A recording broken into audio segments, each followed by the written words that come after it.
नमस्कार बच्चों।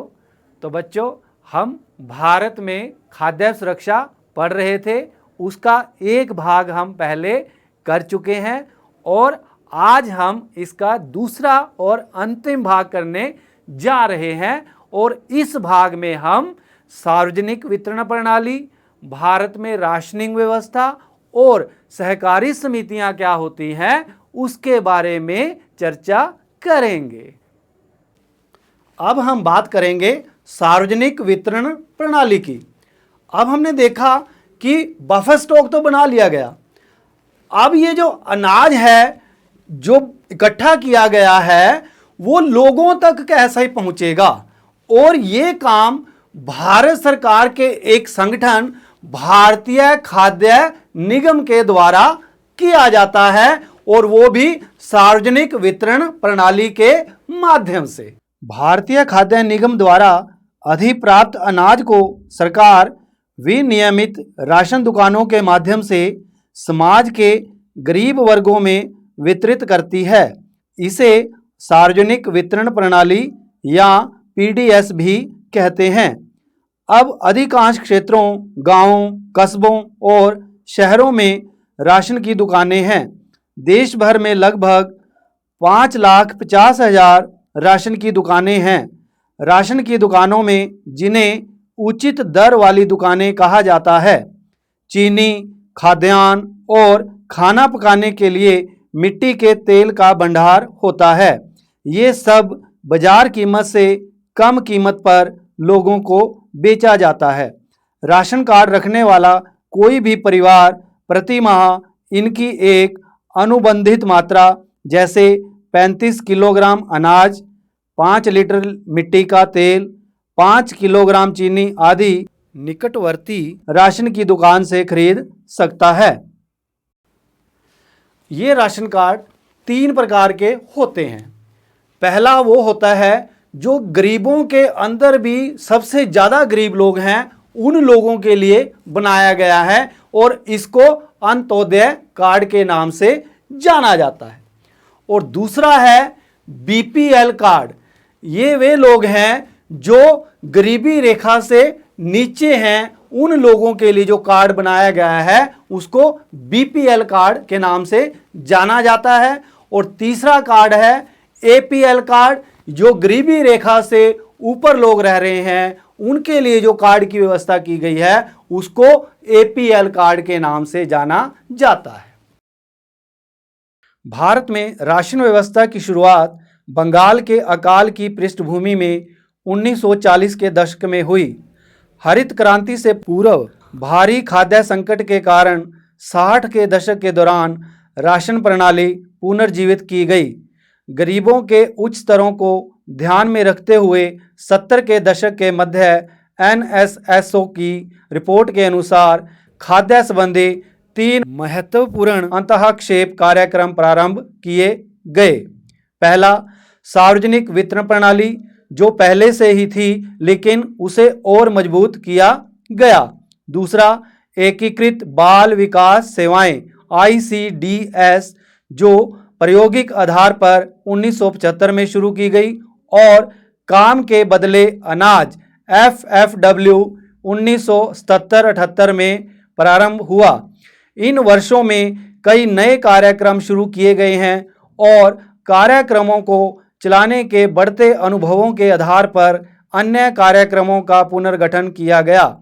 वर्तमान में अनेक गरीबी उन्मूलन कार्यक्रम चल रहे हैं जो अधिकतर ग्रामीण क्षेत्रों में हैं। इनमें स्पष्ट रूप से घटक खाद्य भी हैं, जहां सार्वजनिक वितरण प्रणाली, दोपहर का भोजन आदि विशेष रूप से खाद्य की दृष्टि से सुरक्षा के कार्यक्रम हैं। अब हम भारत में सार्वजनिक वितरण प्रणाली की जो वर्तमान स्थिति है उसको जानने का प्रयास करेंगे। यह जो प्रणाली है भारत सरकार के द्वारा चलाई गई एक सफल प्रणाली है, जिसके माध्यम से बहुत से वर्गों को इसका लाभ मिला है। शुरू में यह प्रणाली निर्धन और गैर निर्धन सभी लोगों के लिए बनाई गई थी या चलाई गई थी। बाद के वर्षों में सार्वजनिक वितरण प्रणाली को अधिक दक्ष और अधिक लक्षित बनाने के लिए संशोधित किया गया। 1992 में देश के 1700 ब्लॉकों में संशोधित सार्वजनिक वितरण प्रणाली या RPDS शुरू की गई। इसका लक्ष्य दूर दराज और पिछड़े क्षेत्रों में सार्वजनिक वितरण प्रणाली से लाभ पहुंचाना था। जून 1997 से सभी क्षेत्रों में गरीबों को लक्षित करने के सिद्धांत को अपनाने के लिए लक्षित सार्वजनिक वितरण प्रणाली TPDS प्रारंभ की गई। यह पहला मौका था जब निर्धनों और गैर निर्धनों के लिए विभेदक कीमत नीति अपनाई गई। इसके अलावा 2000 में दो विशेष योजनाएं अंत्योदय अन्न योजना और अन्नपूर्ण योजना प्रारंभ की गई। ये योजनाएं क्रमशः गरीबों में भी सर्वाधिक गरीब और दीन वरिष्ठ नागरिक समूहों पर लक्षित हैं। इन दोनों योजनाओं का संचालन सार्वजनिक वितरण प्रणाली के वर्तमान नेटवर्क से जोड़ दिया गया है। अब हम भारतीय खाद्य सुरक्षा अधिनियम 2013 की बात करेंगे।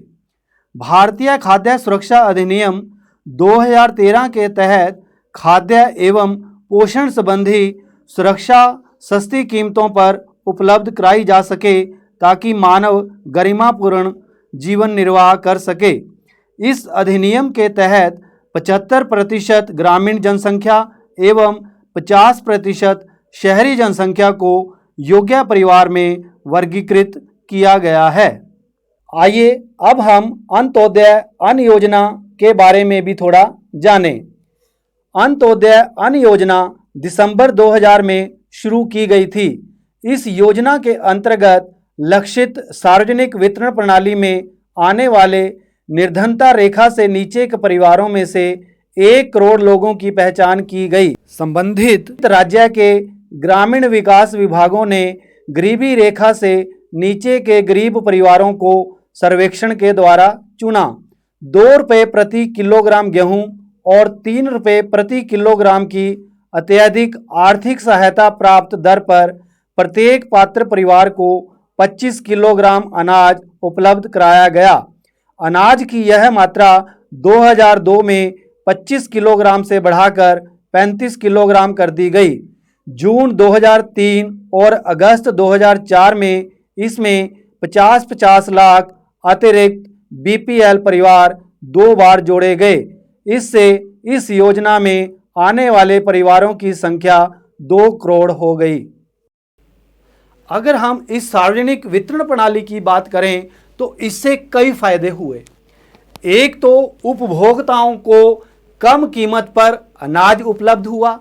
दूसरा, जो अनाज था उन क्षेत्रों में भी पहुंचा जहां पर उनकी पहुंच नहीं थी।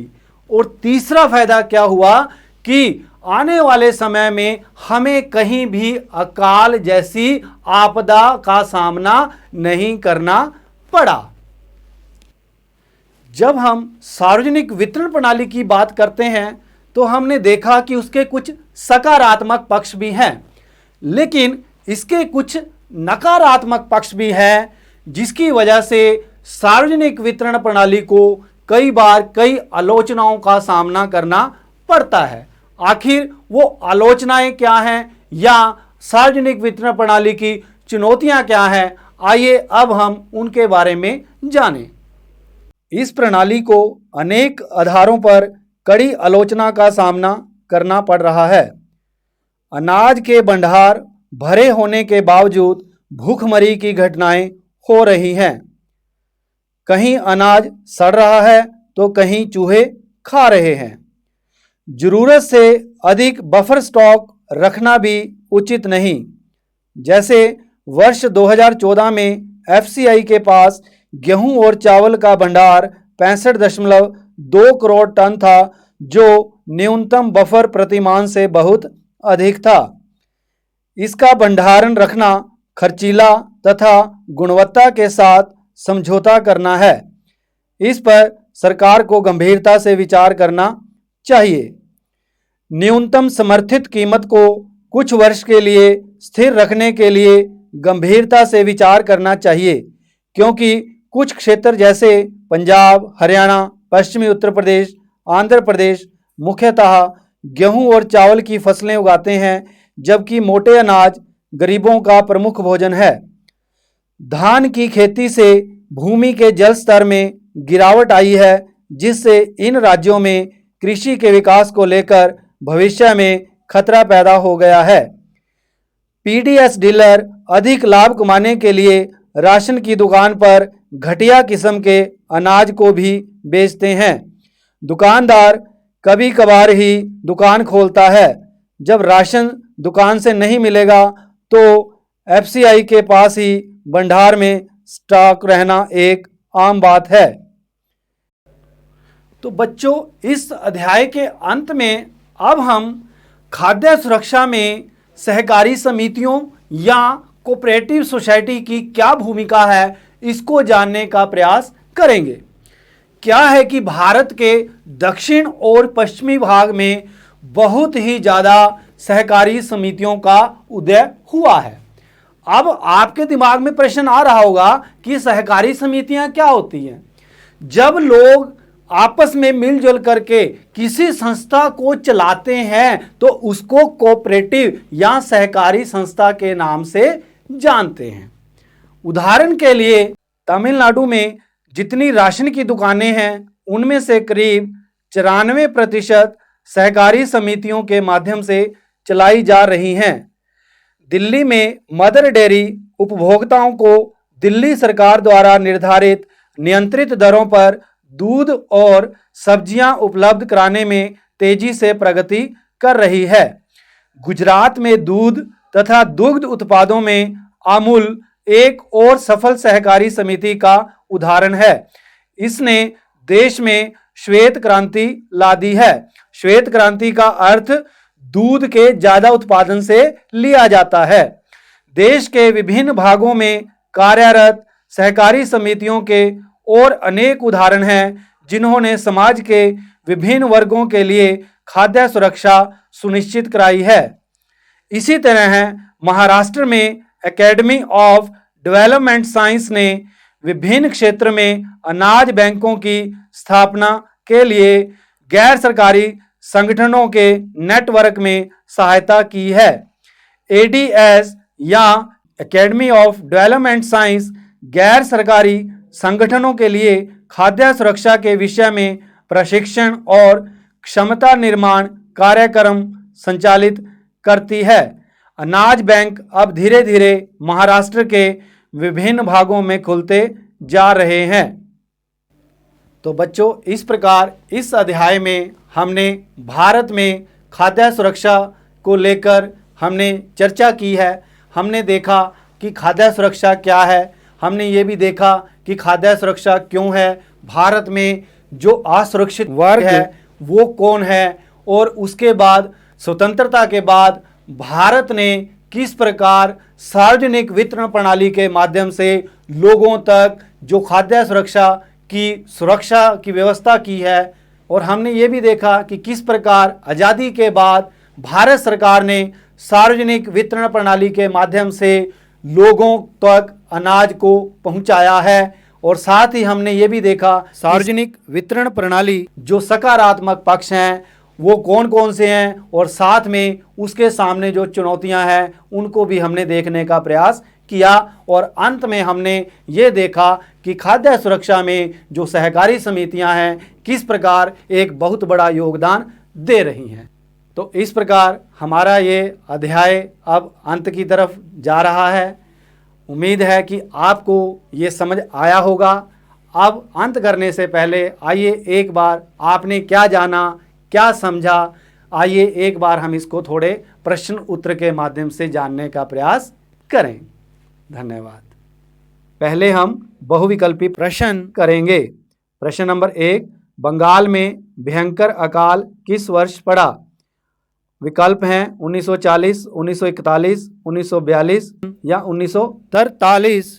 आपको याद आ गया कि उत्तर है 1943। अगला प्रश्न है, अमूल डेयरी भारत के किस राज्य में स्थित है? विकल्प हैं राजस्थान, गुजरात, पंजाब, हरियाणा। तो आपको पता ही है कि अमूल गुजरात में स्थित है। अगला प्रश्न है हरित क्रांति का संबंध किससे है? विकल्प हैं दुग्ध उत्पादन से, मछली उत्पादन से, वृक्षों के लगाने से, अनाज उत्पादन से। तो हरित क्रांति आपको पता ही है कि उसका संबंध अनाज उत्पादन से है। अगला प्रश्न, वह कौन सी सहकारी समिति है जो दिल्ली में सरकार द्वारा निर्धारित दरों पर दूध व सब्जियां बेचती है? और विकल्प हैं अमूल, केंद्रीय भंडारण, मदर डेयरी या भारतीय खाद्य निगम।